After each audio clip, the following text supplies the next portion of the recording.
Write down question लिखो।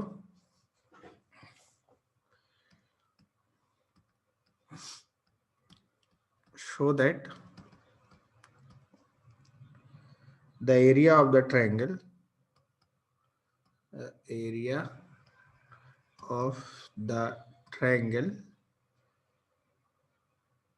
on the Argand diagram, on the Argand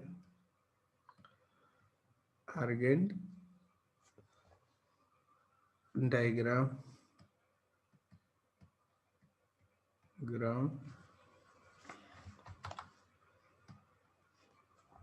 formed by the complex number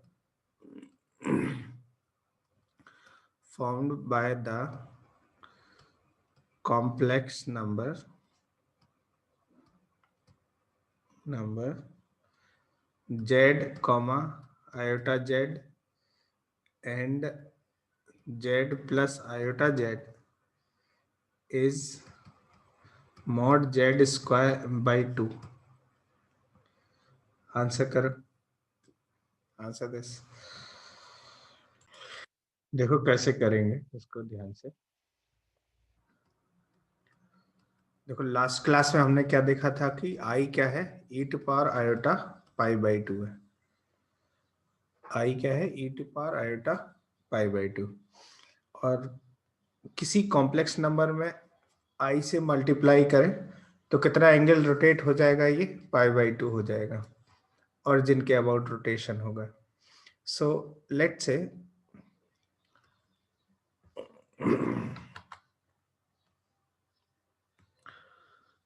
ये Argand plane है, let's say this is Argand plane and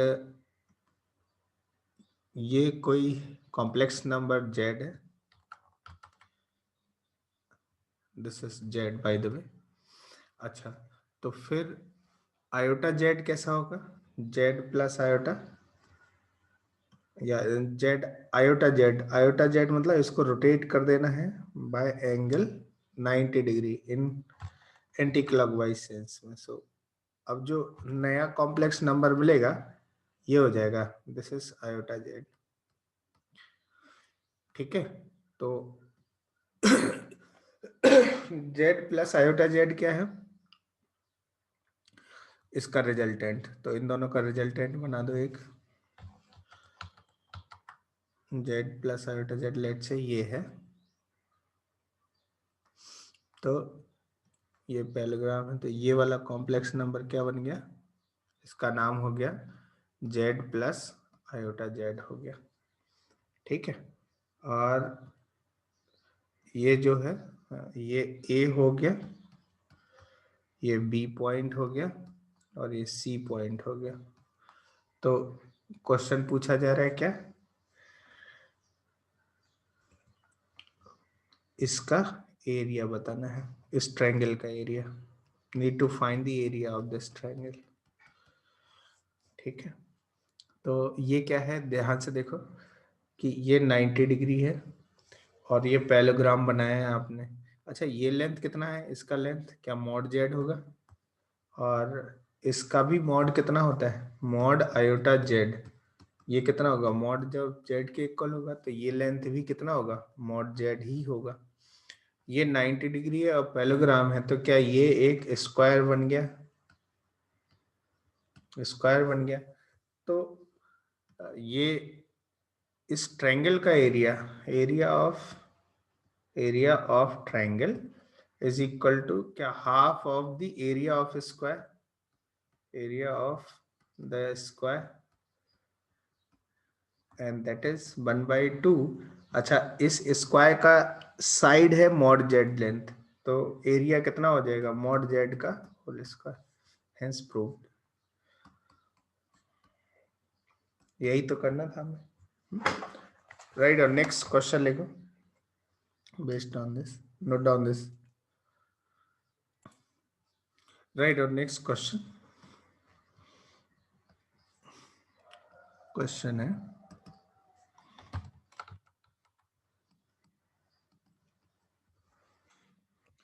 on the complex plane, on the complex plane triangle OAP and triangle OQR are similar and LOA is equal to 1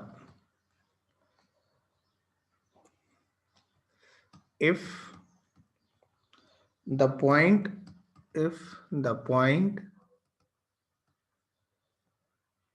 P and Q denotes the complex number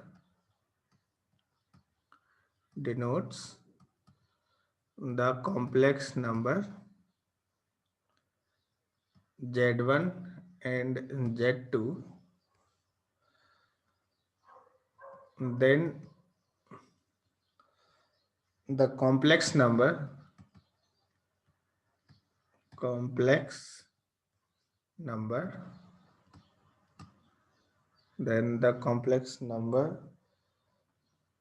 Z denoted by the point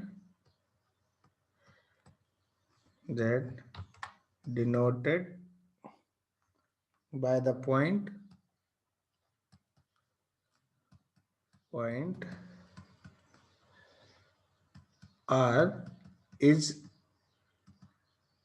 given by A option लिखो, Z1 Z2, B option लिखो, Z1 upon Z2, C option लिखो, Z2 upon Z1 and D option लिखो, Z1 plus Z2 upon Z2. Answer it.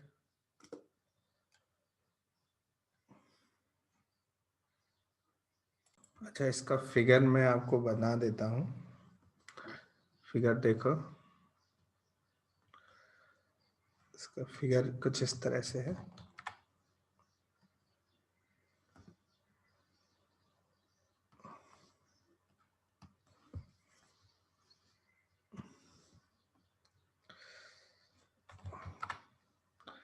A point है 1,0 और ये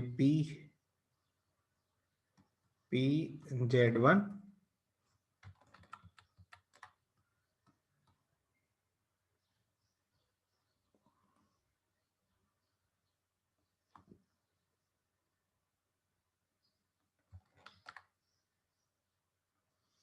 है ना, ये एंगल थीटा है. ऐसे ही दूसरा ट्रायंगल है जो कि सिमिलर है. ये RZ है and this is QZ2 है, Z2 है इस तरह से,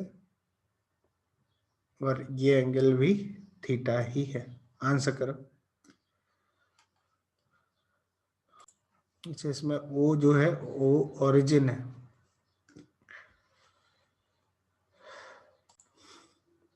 देखो, एक बात तो तय है कि जितना एंगल ये होगा, क्या उतना ही एंगल ये भी होगा. यदि जिस तरह से गिवन है फिगर में, ये एंगल दोनों सेम होंगे. लेट्स से इस एंगल को अल्फा अल्फा बोल देते हैं. ठीक है, ये एंगल अल्फा है. तो यदि ये एंगल अल्फा है तो मैं ऐसा बोल सकता हूं कि Z जो है, Z मिला है Z1 से, तो Z upon mod Z is equal to Z1 upon mod Z1 into e⁻∠α. हमने ये अल्फा एंगल ले लिया, ये एंगल अल्फा ले लिया, है ना. और Z is equal to mod Z upon mod of Z1 into Z1 e to power iota alpha हो जाएगा। ये कॉल दिस भी 1। ये Z इसमें रिलेशन हो गया। अच्छा एक बात बताओ, इन द सेम Z2 और ये जो A है, A का कोऑर्डिनेट क्या हो जाएगा? 1 ही हो जाएगा ना। तो Z2 को क्या लिख सकते हैं? We can write Z2 as Z2 upon mod Z2 to is equal to 1, ये 1 है, और अपॉन इसका मॉड कितना आ गया? 1 आएगा, और ये क्या हो जाएगा? e to power iota alpha हो जाएगा। e to power iota alpha होगा। देखो ध्यान से, इसको e to power iota alpha कर देंगे तो ये Z2 मिल जाएगा। कॉल दिस भी सेकेंड। अब यहाँ पे अल्फा, इसको ऐसे लिख सकते हैं, Z2 is equal to mod of Z2 e to power iota alpha. Call this भी सेकेंड। अच्छा, यदि मैं Z1 और Z2 को डिवाइड कर दूं तो e to power iota alpha गायब हो जाएगा।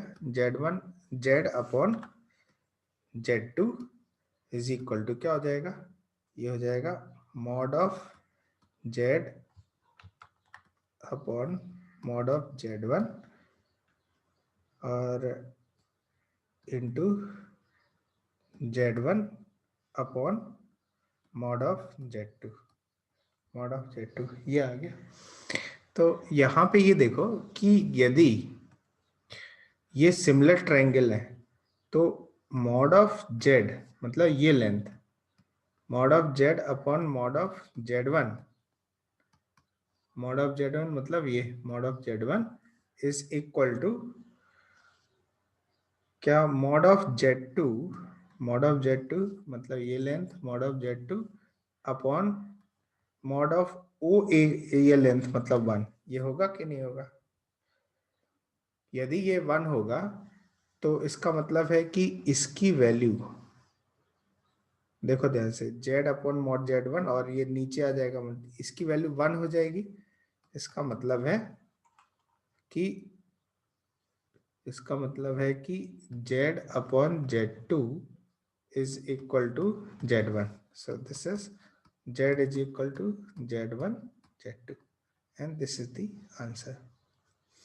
क्या इतना बात क्लियर हुआ? देखो ध्यान से, is this clear? So कौन सा A is the correct option? आप चाहते तो इतना सब करने की जरूरत नहीं थी, और भी आसानी से किया जा सकता है, लेकिन उसके लिए थोड़ा और सोचना पड़ेगा। कैसे? जैसे यदि मैं इसी चीज को फिर से देखूं, एक और, मतलब ज्यादा कैलकुलेशन नहीं है उसमें, बता देता हूं।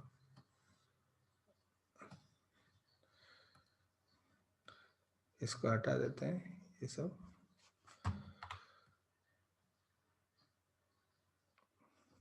ठीक है, ये तो नहीं, ठीक है। तो देखो यहाँ पे कि Z इज इक्वल टू, अच्छा Z और P जो है, क्या इसको ऐसे लिख सकते हैं? K times Z1 e to power iota alpha. ये K क्या है? ये जो K है, ये प्रोपोर्शनैलिटी कांस्टेंट लगा दिया। दो सिमिलर ट्रायंगल है ना, OQR और OAP सिमिलर ट्रायंगल है, इसलिए इनकी साइड्स के जो लेंथ में कुछ तो प्रोपोर्शन होगा, you will have some proportionality, इसलिए ये K टाइम्स लिख दिया। ठीक है, in the same way Z2 और इसमें Z2 इज इक्वल टू ये 1 में सेम प्रोपोर्शनैलिटी कांस्टेंट होगा, और वो लिखा जाएगा 1 into e to power iota alpha. जो प्रोपोर्शनैलिटी कांस्टेंट O और R और OP में मिला, वही proportionality constant OQ and OA में मिलेगा। तो बस इसको डिवाइड कर दो, Z upon Z2 is equal to, जब डिवाइड करोगे तो ये Z1 बचेगा, तो simple Z is equal to Z1 Z2। ये बस ऐसा है। तो यदि आपको इस कैलकुलेशन से बचना है, ये तो मतलब मैंने आपको पूरा सब बताया है कि ये ऐसे ऐसे होगा, बट आप इस तरह से कर सकते थे, सोच सकते थे आप बाय द वे, राइट। और नेक्स्ट हेडिंग लिखो ट्रायंगल, है ना, लिखो हेडिंग लिखो triangle, note down this.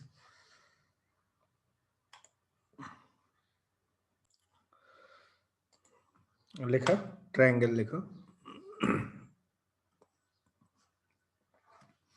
Let's say ये एक ट्रायंगल बना दिया हमने जिसका वर्टिसेस है, ये ए हो गया Z1, बी हो गया Z2 और सी हो गया Z3, Z3 हो गया, ठीक है। एंड लेट्स से ये एंगल अल्फा है। तो एक काम करते हैं कि इसमें देखिए रोटेशन कैसा लगता है। तो देखो यहाँ पे मैं इस वेक्टर की बात कर लेता हूँ, तो ये वेक्टर कितना हो जाएगा, ये हो जाएगा Z3 minus Z1, Z3 minus Z1। और ये वाला वेक्टर कितना हो जाएगा, ये वाला वेक्टर कितना हो जाएगा, ये Z2 माइनस Z1 हो जाएगा। देखो यहाँ Z2 माइनस Z1 बना जरूर रहे हैं, लेकिन जैसे ही Z2 माइनस Z1 और Z3 माइनस Z1 करते हैं, ये दोनों की टेल कहाँ पहुंच जाती है, ओरिजिन पे, मतलब इसके पैरेलल इधर ओरिजिन पे चली जाती है ये टेल, ऐसा, दिस इज ओरिजिन। ये क्या हो गया Z2 माइनस Z1, और ये क्या हो गया Z3 माइनस Z1, ये इसके parallel Z3 minus Z1, this is Z3 minus Z1, और ये अल्फा एंगल हो गया। तो देखने में तो ये इधर दिखेगा, लेकिन एक्चुअल में होगा कहाँ पे, ये ओरिजिन पे, ये इस तरह से होगा। तो अब यहाँ पे यदि हम रोटेशन करते हैं, तो ये रोटेशन यहाँ पे भी कर सकते हैं। तो हम क्या करें कि इसके अलोंग एक यूनिट वेक्टर बना दें, इसके अलोंग यूनिट वेक्टर बना दें, और इसके अलोंग यूनिट वेक्टर बना दें, इसके अलोंग यूनिट वेक्टर और इसके अलोंग यूनिट वेक्टर। तो Z3 minus Z1 upon magnitude of Z3 minus Z1 is equal to, इसके अलोंग ये Z2 minus Z1 upon magnitude of Z2 minus Z1 हो जाएगा। अच्छा, इसको एंटी क्लॉकवाइज रोटेट करने पे ये मिल रहा है, तो इसमें into e to power iota alpha multiply कर देंगे, तो ये रिलेशन आ गया। क्या इतनी बात समझ आई, इज दिस क्लियर, ठीक है। अच्छा, इसी में यदि किसी ने कहा कि सर मैं ये एंगल ये ले लेता हूँ, बीटा एंगल ले लेता हूँ, तो अब देखो यहाँ पे ये वाला वेक्टर कितना हो जाएगा, BC वेक्टर, और ये वेक्टर वाला वेक्टर कितना हो जाएगा, BA वेक्टर क्या हो जाएगा, Z1 माइनस Z2। तो Z3 माइनस Z2 चाहिए, तो हम इसका यूनिट वेक्टर बना देते हैं, Z3 माइनस Z2 चाहिए, और किससे चाहिए हमें, Z1 माइनस Z2 वेक्टर से, तो इसके अलोंग भी यूनिट वेक्टर बना देते हैं, mod of Z1 minus Z2 से चाहिए।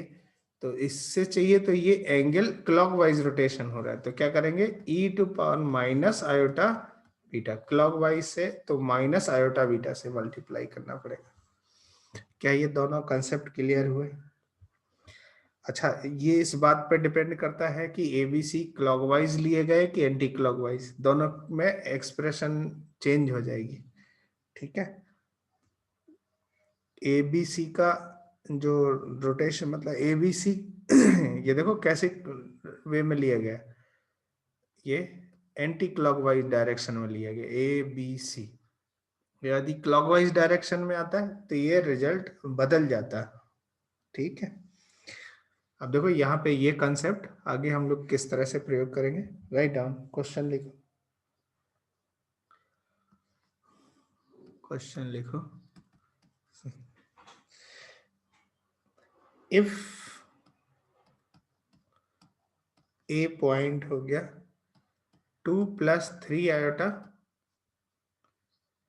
एंड बी पॉइंट है 3+4 iota, are two vertices are two vertices of a square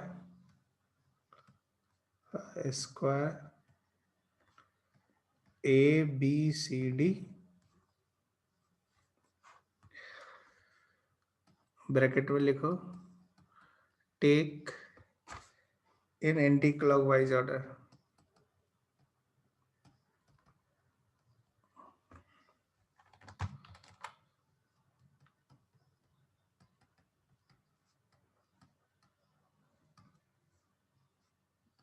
Anti-clockwise order, then find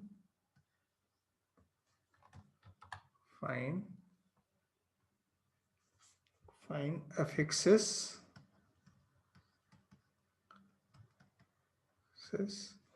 C and D। affixes मतलब C और D का कोऑर्डिनेट बताना है कॉम्प्लेक्स नंबर के format में। आंसर करो। चलो बताते हैं, देखो कैसे करेंगे। इसको सॉल्व करना है।